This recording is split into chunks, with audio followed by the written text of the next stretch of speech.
India's at war? What? आज जब आप ये वीडियो देख रहे हो तो भारत के Said in today's video. 28 राज्यों में से कम 15 राज्यों में जंग जारी है. There's literally 15 out of 20 states are at war right now with each other. Is there like a quiet civil war going on? 8 security forces personnel were killed by Maoists in the jungle area of Kutru in Chhattisgarh. Jammu के पुंछ इलाके में I'm gonna move it to right here. भारतीय सेना की एक गाड़ी पर घात लगाकर हमला किया. Residents of Kishtwar in Jammu and Kashmir are patrolling to protect themselves from terrorist attack. Khalistani terror group has claimed responsibility for the attack in Taran. 15 August 2024. So, like, man, can we... I don't like seeing war. जब पूरा Bharat 77th independence day के celebration में busy था, तब हमारे ही देश का एक राज्य अपने 78th इंडिपेंडेंस डे का जश्न मना रहा था.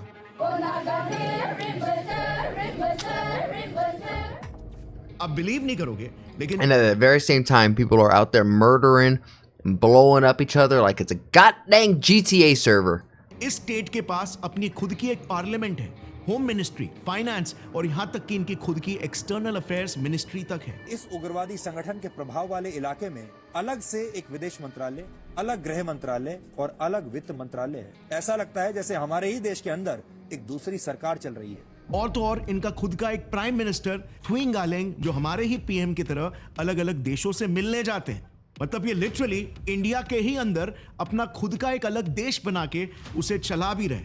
अब जहां एक तरफ मंजर कुछ ऐसा है, वहीं पर भारत के एक दूसरे राज्य में तो Indian It's government like a country within a country? Are we talking about like an Indian deep state that's trying to perpetuate itself and feed the motion and make sure certain bureaucrats and policies stay in power? Huh. Kind of feels like America. वहां के locals के हाथों में हथियारें देकर military training देके वहां की जनता को जंग के लिए तैयार कर रही है. Groups known as village defense group. I know you're joking, wondering how you want that to happen in your state so you don't have to do no exams, but you really don't. I know you're kidding. I know you're kidding. But this is ऐसे दृश्य हमें tragic. Ukraine में दिखे थे, जब पूरे विश्व में ये खबर फैल गई थी कि जल्द ही रशिया यूक्रेन पर हमला करने वाला है. हमारे देश में भी 1962 में इंडो चाइना वॉर और 1990s में जब कश्मीरी पंडितों का मास जेनोसाइड हुआ था, कश्मीर घाटी में स्थिति तनावपूर्ण बनी हुई है. 19 जनवरी की रात को हजारों लोग सड़कों पर उतर आए.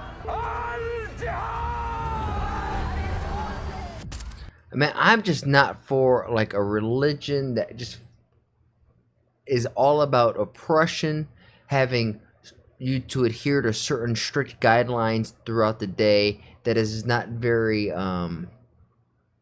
open-minded to other ideas. Like it's no bueno. It's no bueno. तब हमारे देश में भी इंडियन गवर्नमेंट ने सिविलियंस को मिलिट्री ट्रेनिंग और हथियार दिए थे, सिर्फ सेल्फ डिफेंस के तौर पर. लेकिन अभी ये अचानक से इस मिलिट्री ट्रेनिंग की शुरुआत फिर से हमारे देश में क्यों हो रही है?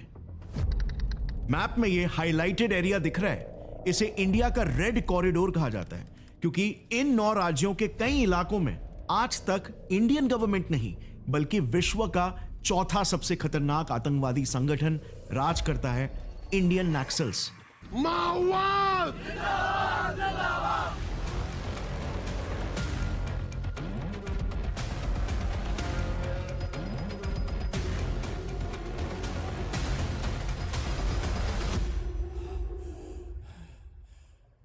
तालिबान, आईसिस और बोको हराम के बाद इंडिया के ये नक्सलवादी माओइस्ट पूरे दुनिया के सबसे क्रूर आतंकवादी माने जाते हैं.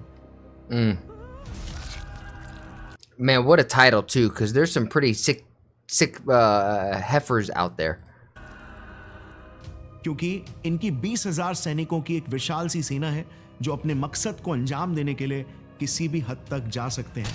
मकसद हिंदुस्तान से लोकतंत्र, डेमोक्रेसी को हटाकर इंडिया को नॉर्थ कोरिया के जैसे एक हार्डकोर कम्युनिस्ट देश बनाना. What I don't understand, and this is like an actual genuine question, is why can't Modi, the president, and maybe the minister of war or defense, whatever it's called, can't create like a surgical strike team to go in there and just eliminate these people? If they're so out there in the open, they have 20,000 people, figure out who the heads of them are, who are the leaders, and just go in there and turn them into pink dust. Like, I don't understand. Like, if these people are in here causing a majority of India to be red and unpeaceful and I don't want to say patriotic, but like not being able to coexist, eliminate them. के इसी red corridor में हजारों ऐसे गांव हैं जो completely naxalite infested है और इनकी पूरी दुनिया ही हमसे इतनी अलग है कि आपको विश्वास नहीं होगा कि ये गांव वाकई में इंडिया के है। गवर्नमेंट ऑफिशियल्स, इंडियन आर्मी और यहां तक कि उन गांवों के लोकल लोगों में अपना खौफ फैलाने के लिए ये नक्सलवादी लोग एक्सट्रीमली इनह्यूमेन तरीकों का इस्तेमाल करते हैं, जैसे अपने दुश्मनों को जिंदा जला देना, पब्लिकली उनका सिर काट देना और उसे रिकॉर्ड करना, लोगों को भीड़ के सामने Okay, never mind. I guess it is kind of happening. 3rd degree torture देकर उन्हें तड़पा तड़पा कर मारना और सबसे खौफनाक, मर्डर करने के बाद उनकी लाशों को गांव के चौराहों में, पुलिस स्टेशंस के बाहर या फिर यूं ही पेड़ों पर लटका देना ताकि पूरे इलाके में इन कॉमरेड्स की दहशत फैल जाए और कोई फिर इनके राज को दोबारा से चुनौती देने के बारे में सोचे तक नहीं। इन नक्सलियों के नियम कायदे भी बहुत ही क्रूर होते हैं। हर गांव में हर एक परिवार को एक बच्चा नक्सलवाद को कुर्बान करना होता है। वो जबरदस्ती उसे बचपन में ही अपने बेरहम दुनिया से वाकिफ कराते हैं ताकि बड़ा होने के बाद वो बच्चा दूसरों पर तो छोड़ो, अपने ही खुद के परिवार पर भी जुल्म करने से कतराए नहीं। This innocent Rajveer Kherwar, surrounded by security personnel, is one among those who were forcibly abducted by the Naxals and thrown in to join the Naxal ranks. It's crazy that whole little homie had a New York shirt on. जाहिर है भारत के संविधान, कायदे, कानून It feels like some of the same craziness that's happening there is also kind of happening in New York. Maybe it's obviously not this extreme, but you still have the Tren de Aguas Mexican gang cartels who are going to these refugee checkpoints, kind of scouting them, looking like, hey, you want to join our guild? I mean, gang? We got dungeon raids. I mean, bank robberies. कुछ भी नहीं मानते You like GTA? We're GTA real life. ये लोग। इनके खुद के अपने जन अदालत होते हैं, यानी कि peoples See, I got 5 stars tatted on my forearm. You want to know how I got them? Court, जहां पर ये कानून को बनाने से लेकर सजा सुनाकर पब्लिकली एग्जीक्यूट करने तक सारा का सारा काम भारी जनता के सामने ही करते हैं। माओवादियों की कार्यशैली, उनका अपना संविधान, उनका अपना कानून है। माओवादी जब भी किसी का अपहरण करते हैं तो उसे जन अदालत में सजा दी जाती है। इनके गांवों में इनकी खुद की अपनी ही एक पैरेलल गवर्नमेंट चलती है जिसमें इनका नेशनल फ्लैग, नेशनल सॉन्ग और यहाँ तक कि नेशनल डे, सब कुछ हमारे देश से एकदम अलग पैरेलली बनाया जाता है।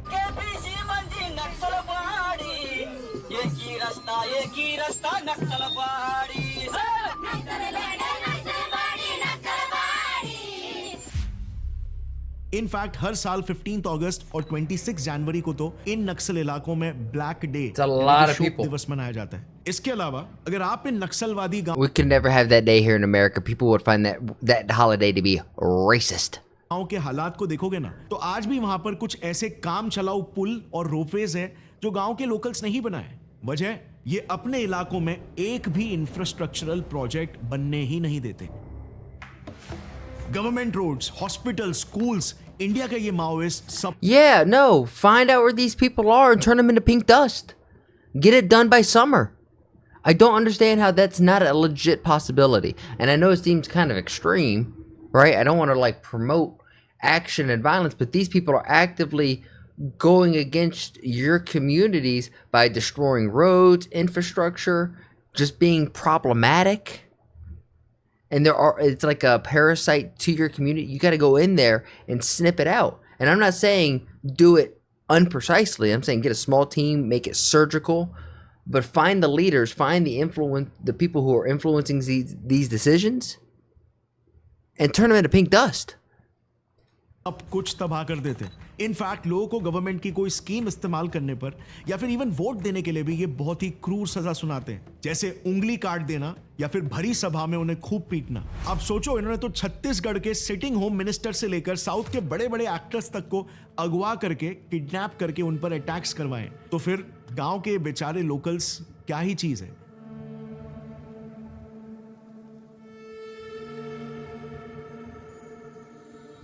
Because like if you want to feel sorry for like if you went in there and precisely just wiped out a whole bunch of people, you're not being empathetic to these people who are dealing with sons, daughters, brothers, sisters, husbands and wives being murdered along the side of this. Like, there's no perfect solution. Nothing's ever going to be the easiest solution. But you find the leaders who are causing these problems, and what's more, you turn them into pink dust. You out of existence. इसके अलावा Naxals अपने इलाकों में अपनी खुद की ही एक अलग इकोनॉमी भी चलाते हैं। इन्होंने बकायदा टैक्स स्लैब्स बना के रखा हुआ है, जिसमें लोगों को गाड़ी या बाइक से लेकर घर खरीदना हुआ या फिर अपना कोई भी बिजनेस करना हुआ, सबके लिए को टैक्स भरना पड़ता है, जिस वजह से ऑफिशियल रिकॉर्ड्स के हिसाब से इनकी एनुअल इनकम करीब 100 करोड़ रुपए तक पहुंच जाती है। इसके अलावा ये गांव के मासूम किसानों से जबरदस्ती अफीम जैसे हार्ड ड्रग्स की भी खेती करवाते हैं, जिससे वो सालाना 70 करोड़ रुपए कमाते हैं। Now definitely Indian government in पर कंट्रोल करने की पूरी कोशिश कर रही है, पर इसके बावजूद भारत के 38 जिलों में आज भी इनका ही राज है। ये नक्सल्स तो ओपनली कह चुके हैं कि उनका मकसद है 2050 तक पूरे देश की सरकार को गिराकर इंडिया को एक कम्युनिस्ट देश बनाना। अब जहां इंडिया के इन 9 स्टेट्स में You see what I'm saying? You see what I'm saying?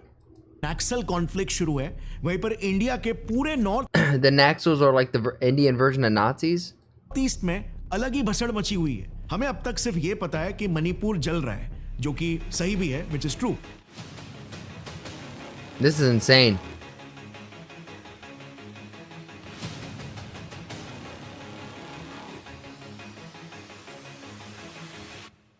लेकिन मणिपुर के अलावा भी नॉर्थ ईस्ट में एक ऐसा स्टेट है जो इंडिया में होकर भी अपने आप को इंडिया से आजाद बताता है। We are proud to be descendants of Sakse warrior race and I refuse to acknowledge myself as an Indian citizen. साल 1946 नॉर्थ ईस्ट में देश की सबसे पहली सेपरेटिस्ट रेबेलियन की शुरुआत हुई थी। कश्मीर से नहीं बल्कि नागालैंड से। AZ फीजो नाम के एक नागा लीडर थे, जिन्होंने ब्रिटिशर्स के सामने नागालैंड को इंडिया से अलग एक सेपरेट देश बनाने की मांग रखी। लेकिन जाहिर है उनकी मांग कबूल ही नहीं हुई, और इसीलिए फिर फीजो ने national socialist council of Nagaland, I mean, his name was Psycho, like Psycho, like not too far off. NSCN Kind of looked it. आतंकवादी संगठन को जन्म दिया, जिसका आज तक सिर्फ एक ही मकसद है, अरुणाचल प्रदेश, मणिपुर, आसाम और पूरे नागालैंड से इन हिस्सों को अलग करके एक नया देश बनाना, called greater Nagalim. And guess what, ये हमारे देश से एक डिस्ट्रिक्ट को आजाद कर भी चुके हैं, हिब्रोन। जैसे मैंने आपको वीडियो की शुरुआत में बताया था, ये जिला They have their own parliament, their own elections. Like what? Like they're basically already functioning as their own country. India के अंदर एक फुल्ली फंक्शनल ऑटोनोमस कंट्री है, जिसका ऑफिशियल स्लोगन है नागालैंड फॉर क्राइस्ट।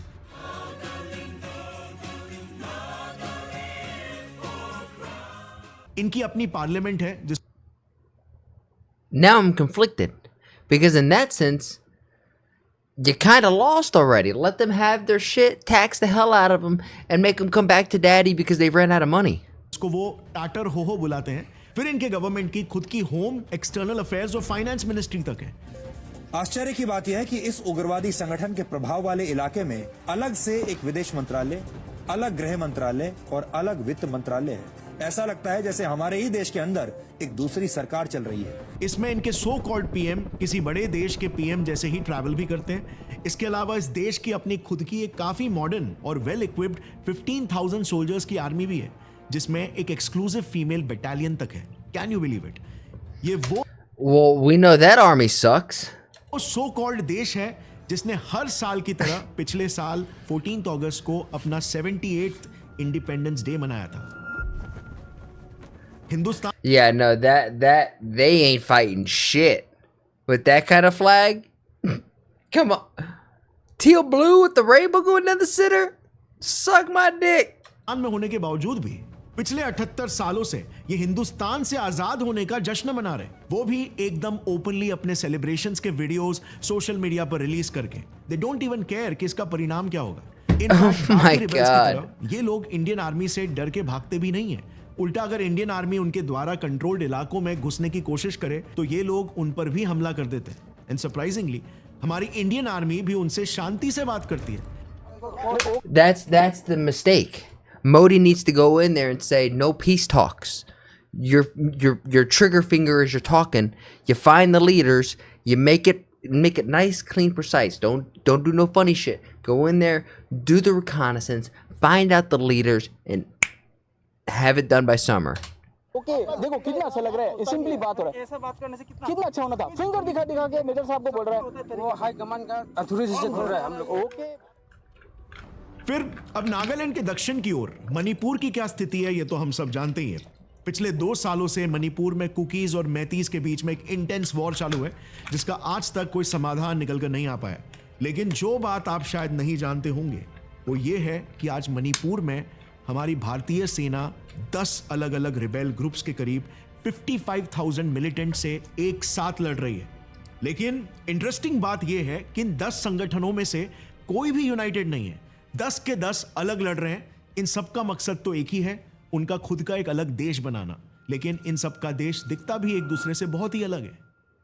मतलब यार जरा सोचो, गलती You're wondering why the media doesn't show you this, because this is the first time you're hearing about it. And I mean, this video is uploaded, what, 2 days ago? It's already got 1 million views. This civil war is scary. Literally, people are saying that it's a civil war. What is more scary is people don't even know about this. Thank you so much for legitimately the very first comment is kind of backing off this. And to think, I learned about the multiverse from this guy. Now I'm learning about India's civil war. को अलग कर भी India's silent civil war, if you would. लिया तो ये लोग एक state के कितने टुकड़े करेंगे। And yes, let me also stress कि सारे के सारे रिबेल्स प्रोफेशनली ट्रेन्ड कमांडोज हैं, जिनके पास latest rocket launchers. What does that mean professionally? You had a dude who was LARPing as a military soldier for a few years and then is like, hey, I'm going to go train these people like professionals. And my experience is the LARPing that I did. Like, what is this? Machine gun trained by China? They don't say that. They don't say that here. और sniper rifles जैसे बहुत सारे modern हथियार हैं। In fact इन्होंने तो Starlink जैसी एक एडवांस कम्युनिकेशन टेक्नोलॉजी तक हासिल कर ली है, जो अब तक इंडिया में ऑफिशियली रिलीज भी नहीं हुई है। इसके पीछे जाहिर सी बात है, रीजन यही है कि हम सब जानते हैं कि इन रिबेल ग्रुप्स को फॉरेन से हेवी फंडिंग्स आते हैं। बट मणिपुर के अलावा असम का भी सेम ही हाल है। वहां पर गवर्नमेंट रिपोर्ट्स के हिसाब से मेजरली 3 रिबेल ग्रुप्स ने इंसर्जेंसीज फैलाए रखी है, जिनका मकसद Assam. Did you see a list of all of those government body names? Like, look at this: the ULFA, NDFB, KLO, PLA, like all of this is just so that the average person, whenever they hear about, the KLO, they don't understand. They're just like, okay, it's some acronym, it's some fucking corporation. They got like an office somewhere. Like, what do? Push papers? And you're like, no, they're an organization that funds terrorists. ने insurgencies फैलाए रखी। Starlink says that Starlink is not operational in India, but it still works for the Naxals. I mean, I don't think I've ever seen Starlink say that it's not operating in India, and if it did, it was probably temporarily. And like, this is the issue with creating a technology for humans, is because humans aren't innately good and aren't innately bad. There's some that are good and some that are bad. So if you make something for humans, it's going to be used by both sides of that. जिनका मकसद असम को India से अलग करके एक नया देश बनाना है। रही बात अरुणाचल प्रदेश की, तो वहां पर तो फिलहाल कोई मेजर सेपरेटिस्ट मूवमेंट नहीं है, लेकिन ये स्टेट नागालिम यानी नागास के फैलाए इंसर्जेंसीज का शिकार होते रहता है। ओवरऑल देखें तो गवर्नमेंट डेटा के हिसाब से 40% असम, 60% मणिपुर, 10% अरुणाचल प्रदेश और 50% नागालैंड मिलिटेंसी इन्फेस्टेड रीजन्स है। लेकिन इन सब में नुकसान हो रहा है सिर्फ और सिर्फ वहां की आम जनता का। These are the people who have been surviving for a year inside Manipur's relief camp. This is insane. That there's a silent civil war going on. There's camps. There's going to be people who have lost brothers, sisters, sons, daughters, husband, wives to conflict, to stray bullets, to just being a casualty of a war. Like, there's no empathy. There's no love in that. That's why when I say turn those people into pink dust, it's not because I don't feel empathetic for them and their families, but look, it's like if I feel empathetic for them, it's like I'm spitting in the face of this. And this is just tragic. बोलता है भाई एक बार घर दिखाओ, घर तो है नहीं, सब जला दिया वो लोग ने। हर रात हर सुबह बच्चे लोग बोल रहे हैं पापा कब घर जाएंगे, कैसे जवाब दिया जाएंगे। एक बाप का दिल तो दुख होता है ना। अब जरा नॉर्थ ईस्ट से हल्का सा जूम आउट करके अगर हम नॉर्थ की तरफ आएंगे ना, तो पिछले ही साल एक्स रॉ चीफ एएस डुलार्ड जी ने कश्मीर में एक नए जंग की चेतावनी जाहिर की थी, कश्मीर मिलिटेंसी 3.0। 1990s में जब कश्मीरी पंडितों का Can Kashmir stay out of fucking conflict, please? Mass genocide हुआ था, तब कम से कम 200 से 300 आतंकवादी पूरे इंडिया में घुस चुके।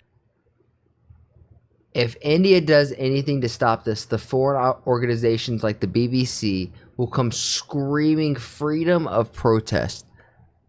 You're not wrong. Like saying that if India as a country does something to go in there and like eliminate the heads of these terrorist organizations, call it for what it is, then for sure Europe's going to be like, oh my God, the Indian government is suppressing people that were contradictory to the established power. Do you see them? That's an abuse of power. Oh, you're absolutely right. And I don't know I don't know the answer to that. I don't. But you're absolutely right that's exact. You know, and Piers Morgan, it would be on his show, getting these people who are who are legitimate terrorists go on there and be like, yeah, Modi's evil. He's silencing the people who are against him. लेकिन as डुलार्ड जी का ये कहना है कि इस बार official reports के हिसाब से सिर्फ अकेले जम्मू रीजन में ही 70 to 80 पाकिस्तानी ट्रेन टेररिस्ट घुस चुके हैं। He also mentioned a figure of 70 or 80 terrorists in J&K, which again is a significant number. जो उनके हिसाब से हमारे देश के लिए एक बहुत ही बड़ा खतरा हो सकता है। अगर इसे रोका ना जाए तो इतिहास कश्मीर में दोबारा से खुद को दोहरा सकता है। You know, even at the worst of times in the early 90s, we used to talk of about 200-220 terrorists being all over the state. In fact, इसके लक्षण दिखना शुरू भी हो चुके हैं। 1990s में जो चीजें हुई थी, JKLF, जैश-ए मोहम्मद जैसे टेररिस्ट ऑर्गेनाइजेशंस बनी, उन्होंने पूरे देश में टेररिज्म फैलाया, इंडियन आर्मी पर हमले किए, कश्मीरी पंडितों का नरसंहार किया, उन्हें अपने ही घरों से भागने पर मजबूर कर दिया। और अभी भी जब से इंडियन गवर्नमेंट ने आर्टिकल 370 रिवोक कर दिया, तब से काफी सिमिलर इवेंट्स एक टाइमलाइन की तरह रिपीट होते हुए दिख रहे हैं। 2021 के बाद कई सारे न्यू सेपरेटिस्ट ऑर्गेनाइजेशंस बन गए, सीरीज ऑफ टेररिस्ट अटैक्स भी शुरू हो चुके हैं। बस अगर कुछ बदला है तो वो है लोकेशन और हथियार। इस बार टेररिस्ट ने कश्मीर घाटी नहीं बल्कि जम्मू के रीजन्स को चुना है। अब इसके पीछे एक मेजर कारण ये हो सकता है कि 1990s में उन्होंने कश्मीर घाटी में हमला किया था, लेकिन क्योंकि वहां का टेरेन मोस्टली एक ओपन ग्राउंड जैसा है, इसीलिए वो इंडियन आर्मी के हाथों इजीली पकड़े गए। पर क्योंकि जम्मू पूरा जंगल से भरा हुआ है, एक पहाड़ी इलाका है, तो यहाँ पर टेररिस्ट हमला करके गायब हो सकते हैं और इंडियन आर्मी उन्हें आसानी से पकड़ भी नहीं पाएगी। बट जैसे मैंने कहा, सिर्फ अटैक्स के लोकेशन ही चेंज नहीं हुए, बल्कि इन टेररिस्टों के पास अटैक वेपन्स भी काफी मॉडर्न आ चुके हैं। जैसे इतिहास में पहली बार कश्मीरी मिलिटेंट्स ने कतरा बस ब्लास्ट में स्टिकी बॉम्ब्स का इस्तेमाल किया था। They're using like syntax grenades like it's Call of Duty now? What? Sticky bomb was used for the blast of the bus heading to Mata Vaishno Devi Shrine base camp, जिसमें उन्होंने बाहर से ही बस पे बॉम्ब चिपका दिया था। 2021 में तो टेररिस्ट ने जम्मू एयरफोर्स स्टेशन पे ड्रोन से बॉम्ब ब्लास्ट किया था। आप सोचो, इनके पास ऐसे हाईटेक बुलेट्स तक आ चुके हैं जो बुलेट प्रूफ गाड़ियों को भी भेज सकते हैं, और इसी सब का अंजाम हमारे सामने है। I mean, high tech bullet could be like a hollow point. Like, I don't like. I appreciate the Kurds video on this, but some of it is definitely emotionally escalating. Granted, the whole situation is emotionally escalating, but like. 2021 के बाद पिछले It also could just be YouTube's captions. दिसंबर तक हमारे 124 जवान शहीद हो चुके हैं, आर्टिकल 370 एब्रोगेट होने के बावजूद। इसी वजह से अभी तो सरकार ने भी वहां के लोकल सिविलियंस को हथियार देकर उन्हें मिलिट्री ट्रेनिंग देना स्टार्ट कर दिया है, जिसको government village defence groups VDGs बोलती है। Like minute soldiers, Minutemen. Village defense groups are given SLRs to defend themselves against terrorist attacks. और चिंता की बात तो ये है कि इस ग्रुप को पिछले I don't know if that's the formation I want with those guys. के बाद इंडियन गवर्नमेंट ने अभी वापस से शुरू किया है, जो कि इशारा हो सकता है कि शायद हमारी सरकार ये जान चुकी है कि कुछ बड़ा कश्मीर में जरूर होने वाला है। सबको सचेत रहना चाहिए।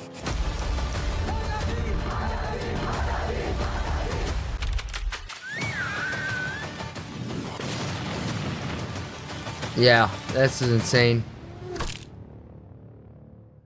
Hurts my heart. लेकिन ये सिर्फ कश्मीर की प्रॉब्लम नहीं है, बल्कि पंजाब भी डिट्टो कश्मीर की तरह ही अपने इतिहास को फिर से दोहराते हुए दिख रहा है। बिल्कुल 1980s जैसे ही सब कुछ वापस वहां पे होते हुए दिख रहा है। मतलब आप सोचो, कुछ ही साल पहले ही अमृतपाल अचानक से खालिस्तान के एक नए लीडर बन गए और मीडिया में आकर इंडिया से अलग होने की डिमांड वापस से सामने रखने लगे। आप एक यूनिफाइड आइडेंटिटी क्रिएट करना चाहते हैं जिसके नीचे दूसरी आइडेंटिटी सप्रेस होती है। हम इस नेशन से अलाइन नहीं करते और पीसफुल तरीके से हम एडवोकेट करेंगे कि हमारा एक अलग से मुल्क हो और हम आज़ादी चाहते हैं। इसके बाद से पंजाब में एंटी हिंदू सेंटिमेंट्स, हेट्रेड एकदम से बढ़ गया। वहां पर टारगेटेड किलिंग्स, पुलिस अटैक्स होने लग गए। फिर कनाडा, यूके, यूएस जैसे देशों में भी हिंदूज पर हमले होने लग गए, बॉम्ब ब्लास्ट होना शुरू हो गया।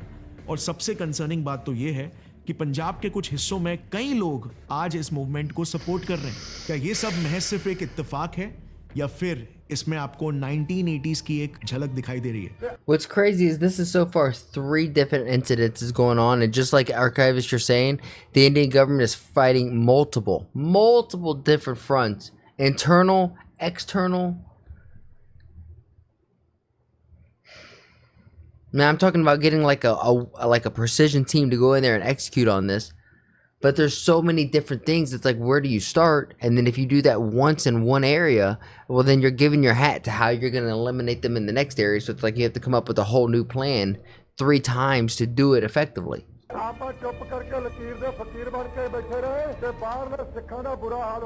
दुनिया च मिसाल बनेगी कि खालिस्तान बने हैं। 1980s में भी डिट्टो सेम टू सेम ही हुआ था। जर्नैल सिंह भिंडरावाले अचानक से खालिस्तान के लीडर बनकर सारे सिखों से कहने लगे कि इंडियन गवर्नमेंट हम पर बहुत जुल्म कर रही है, हमें दबा रही है। ये सिख इस रूप को पसंद नहीं करते, सिखों को खत्म करना चाहते हैं। और हमें इसी देश में घुट-घुट कर जीने की कोई जरूरत नहीं है। हमें अपने हक के लिए खड़ा होना चाहिए। मेरे वालों सिखों को पुरजोर अपील है कि मुंह तोड़ना जवाब दें, केवल कमर कसा न करना, कमर कसा करके तोड़ना। इसके बाद फिर पूरे पंजाब में एंटी हिंदू हेट्रेड फैल गया, टारगेटेड किलिंग्स होने लग गए और स्थिति इतनी बिगड़ चुकी थी कि सरकार ने ऑपरेशन ब्लू स्टार लॉन्च कर दिया। Indian security forces commenced Operation Blue Star. A variety of army units, paramilitary forces surrounded the Golden Temple to remove Sikh militants led by Damdami Naxal leader Jarnail Singh Bhindrawale. Damn. जिसमें उन्होंने सिखों के सबसे पवित्र स्थल श्री हरमंदिर साहब गुरुद्वारे में आर्मी भेजकर भिंडरावाले की हत्या कर दी। और फिर इसके बाद जो हुआ वो इतिहास के डार्केस्ट डेज में से है। हम सभी जानते हैं हजारों की तादाद में सिख्स और हिंदूज दोनों मारे गए। हमारे प्रधानमंत्री इंदिरा गांधी की भी हत्या कर दी गई, लेकिन बहुत अफसोस की बात तो ये है कि ये लड़ाई आज तक जारी है, उसके बाद से रुकी नहीं। और अभी भी अमृतपाल के आने के बाद से हमारे देश में खालिस्तानी मिलिटेंसी 2.0 का Did I read that right? Hold on. I just got distracted. प्रधानमंत्री इंदिरा गांधी की भी हत्या कर दी गई, लेकिन Different Gandhi. लेकिन बहुत अफसोस की बात तो ये है कि ये लड़ाई आज तक जारी है, उसके बाद से रुकी नहीं। और अभी भी अमृतपाल के आने के बाद Yeah, no, I was right, Archivist. Khalistani militancy 2.0 का खतरा बनते हुए दिख रहा है।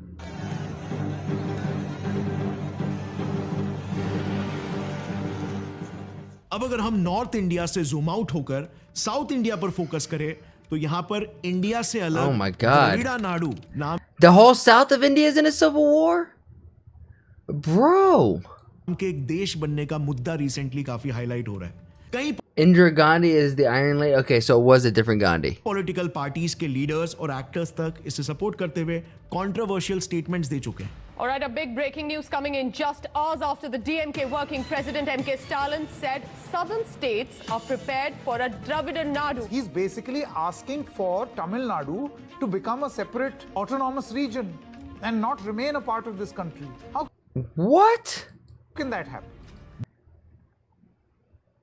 Okay. As somebody here in the West, I obviously feel a certain way. And I understand that maybe a lot of you might not even really know what's kind of going on. Like, this may be news to you. But what do you see as being the best outcome? Do you just separate India as a nation and give it like different regions? Like North America is technically Mexico, America, and Canada. But those are obviously 3 different places. Does India become something like that where it's like 3, you know, like North India, India, Lower India kind of deal? दरअसल south What do you guys think? India के almost हर एक state का GDP surplus में है, लेकिन north India में ऐसा नहीं है। वहां पर कई स्टेट्स को बीमारू स्टेट्स कहा जाता है। क्योंकि वो इंडियन जीडीपी में अपनी पॉपुलेशन के अकॉर्डिंग कंट्रीब्यूट नहीं कर पाते। तो इन लीडर्स का ये मानना है कि हमारे फंड से सेंट्रल गवर्नमेंट उनको सपोर्ट करती है, तो जब हम खुद में ही सेल्फ सफिशिएंट है तो हमें इंडिया के साथ रहने की क्या ही जरूरत है। I mean, that's fair. India से अलग होकर एक नया देश बनना चाहते हैं। एक ऐसी ही डिमांड वेस्ट बंगाल में भी है। West Bengal That would be a city situation. Oh, yeah, totally. But you know, it's also a cruddy situation. A silent civil war going on in your country. Bengal के दार्जिलिंग, कलिम्पोंग और कुर्सियोंग डिस्ट्रिक्ट्स में मेजरली नेपाली स्पीकिंग पॉपुलेशन रहती है, लेकिन waste Bengal में Bengali speaking majority होने से government भी बंगाली स्पीकर्स की। I do know about the conflict in Bengal. Shout out to all of y'all. Let me know about that. ही है। तो इसी को लेकर एक नेपाली लीडर सुभाष घिसिंग ने एक armed group Gorkhaland national liberation front ही बना दिया है to fight for their own country Gorkhaland. अब मैंने द्रविड़ा नाडु और गोरखालैंड इन दोनों को एकदम लास्ट में इसीलिए कवर किया क्योंकि ये सेपरेटिस्ट मूवमेंट्स अभी तक उतने वायलेंट नहीं हुए। कोई आर्म्ड कॉन्फ्लिक्ट्स अभी तक इनकी मांगों के लिए देखने को नहीं मिले। This isn't an older video. This video is 2 days old. लेकिन हाँ, इनकी सोच, इनकी आइडियोलॉजी सेपरेटिस्ट जरूर है, which definitely is a red alarm for India.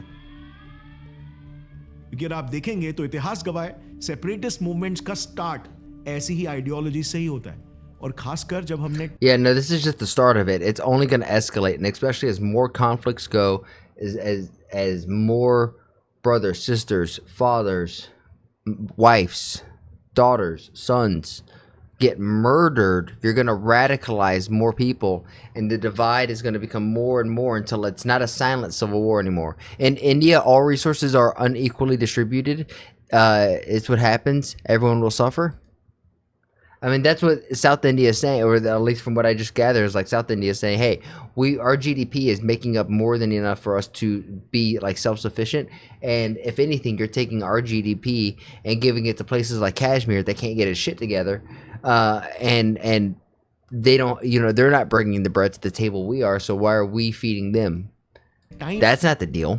मैंने again देखा है कि CIA, ISI, at least that's the vibe that I got. I don't know if that's reality or not. के अंदर इंडिया की वल्नरेबिलिटीज को ढूंढते रहते हैं ताकि वो उन्हें एक्सप्लॉइट कर सके और इंडिया के आर्म्स को ट्विस्ट कर सके।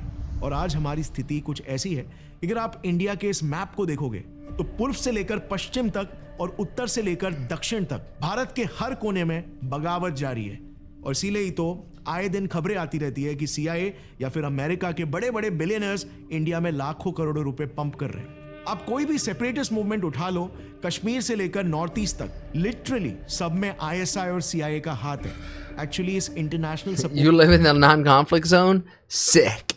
और फंडिंग को लेकर मैंने रिसेंटली ही एक डिटेल्ड वीडियो ऑलरेडी बनाया है जिसमें मैंने डिटेल में कवर किया है कि ISI और CIA ने कैसे इंडिया में सेपरेटिस्ट मूवमेंट्स फैलाकर भारत को तोड़ने की पूरी कोशिश की है। और ये सारे के सारे डीक्लासिफाइड डॉक्यूमेंट्स हैं, मतलब मन घड़त कहानी नहीं है। बकायदा CIA ये चीज खुद एक्सेप्ट कर रहा है। लेकिन कैसे हमारी रॉ ने इनकी हर एक कोशिशों को नाकाम किया है। Wow. बहुत ही इंटरेस्टिंग स्टोरीज है। सो अगर आप वो वीडियो देखना चाहते हो तो उस पर मैंने एक पूरा सीरीज बनाया है। आप यहाँ पर लेफ्ट पे आई बटन पर क्लिक करके उसे देख सकते हो।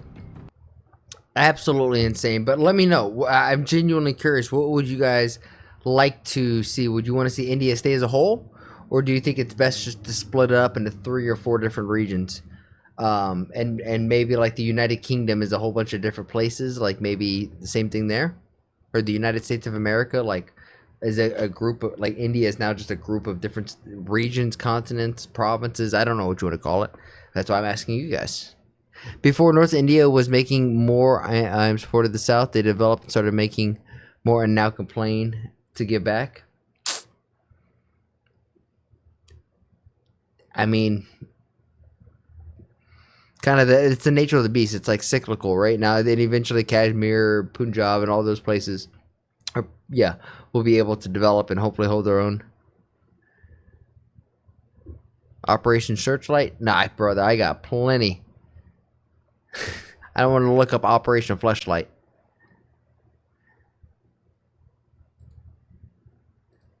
Oh, look. If you're picking up what I'm putting down, then please like the video, subscribe, and if you really like it, then share it with some of your friends. My goal here is to spread a positive message while sprinkling my 2 cents on big topics like American, Indian, and world geopolitics, and even small stuff like Twitch drama and online debacles. And if you want to see it live, come join me over on Twitch. Twitch.tv/ActuallyElrod. That's where I'm going to do all my reactions, and after the reactions, that's where we get down a game. And if you're like, hey, I have a video that I want this dude to sprinkle his 2 cents on, then come over on my Discord and let me know and join the community there. And while we're at it, I have to say thank you to everybody who has made that Discord just so poppin'. I never thought I'd have a Discord that's so flowing. It's really cool to see. Shout out to you, Bobby, Omni, Demon, all of you who have been in there who are just super active. Logie, you're the man. Logie is the one who's like modding and helping run the server, so thank you, Logie. Lastly, I challenge you. I have a challenge for you. Make somebody laugh today. We all know there's enough hate and vitriol in the world. If energy is contagious like the flu, then let's spread and get everyone contagious with our positive energy, right? Not negative energy, because there's so much of that. And if we could just be a small little change in someone's day, then you never know. Maybe that's the thing that starts shifting this world to a happier, healthier, just better place. And with all of that said and done, thank you guys, and I'll see you on the next one.